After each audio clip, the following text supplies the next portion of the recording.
National Weather Service in Milwaukee-Sullivan has issued a severe thunderstorm warning for northeastern Green Lake County in south-central Wisconsin, northern Fond du Lac County and east-central Wisconsin, until 6:15 p.m. At 5:23 p.m., a severe thunderstorm was located over Berlin, moving east at 45 miles an hour. Hazard, 60 miles an hour wind gusts and penny-size hail. Source, radar indicated. Impact, expects damage to roofs, siding, and trees.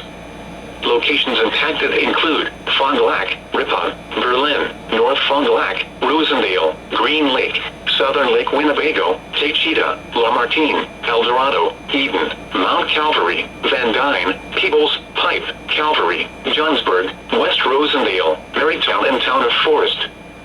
For your protection, move to an interior room on the lowest floor of a building.